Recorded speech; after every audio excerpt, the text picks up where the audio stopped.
Почитувани ученици, во ова видео ќе се запознаеме како да испратите работна задача или пак домашна задача до наставникот во националната платформа за учење на далечина преку вашиот смартфон. За да се најавите на платформата за учење на далечина преку вашиот смартфон постојат два начина. Првиот начин е со употреба на пребарувач, односно можете Google Chrome, Mozilla, Firefox и така натаму. Еве ќе отвориме еден пребарувач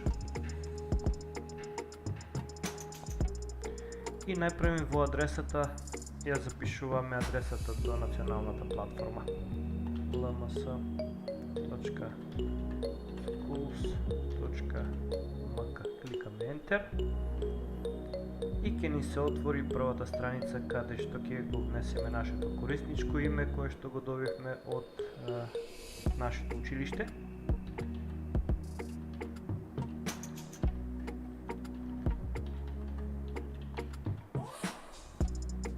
Кликаме Next. Ја впишуваме нашата лозинка. Кликаме на Sign in. Доколку побара да останеме најавени, може да кликнеме Yes и ќе не префрли веднаш на нашиот профил во националната платформа за учење на далечина. Бидејќи работиме на смартфон, немаме доволно простор на нашиот екран, затоа со кликање на оваа иконка, десниот блок го намалуваме за да ни остане повеќе место за работната површина. Ќе ни се отвори нашата прва страница и можеме да разгледаме кои ни се нашите следни ивенти. Најпрво што треба да направиме е да го промениме јазикот со кликање на ова планетка тука, овој глобус и кликаме на македонски. На почетната страница, освен нашето име и презиме и нашата профилна фотографија, надолу можеме да ги разгледаме нашите престојни настани, можеме да ги разгледаме и нашите предмети кои што ги имаме оваа учебна година.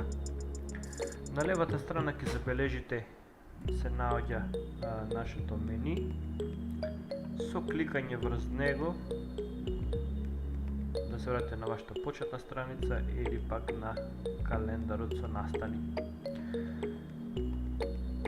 За да ги пронајдеме нашите предмети кои што ги изучуваме оваа година, одиме скроламе најдолу, го пронаоѓаме предметот каде што сакаме да ја испратиме домашната задача или пак работната задача. Кликаме на предметот и ќе не внесе во самиот предмет. Ја пронаоѓаме задачата, работната задача. Скроламе, еве втор час, трет, четврти час и гледаме пишува работна задача за тој четврти час. Кликаме врз неја.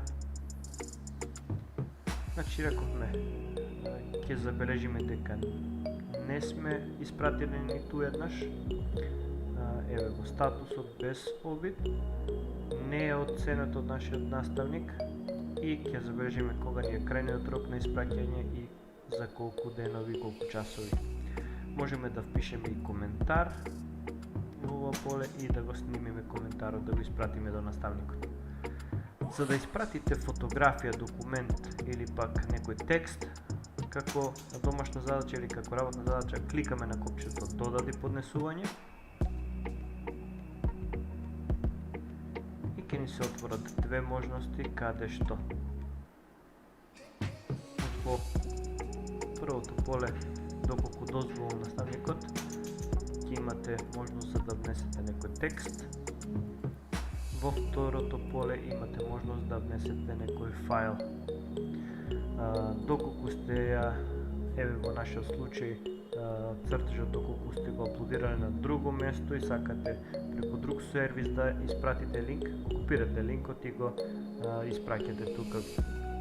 Доколку сакате, можете да ја прикачите вашата фотографија со кликање на оваа иконка прва.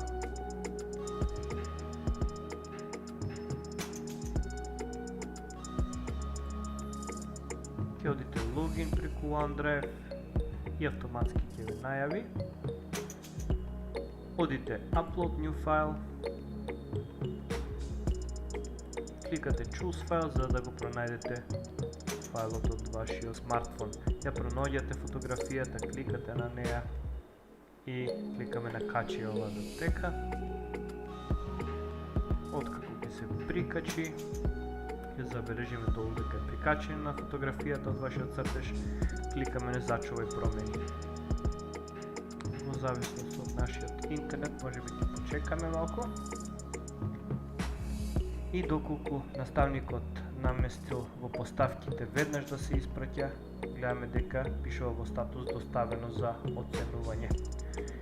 Во статусот на оценување пишува неоценето и тука можете да си проверувате дали наставникот ќе го оцени во тој период.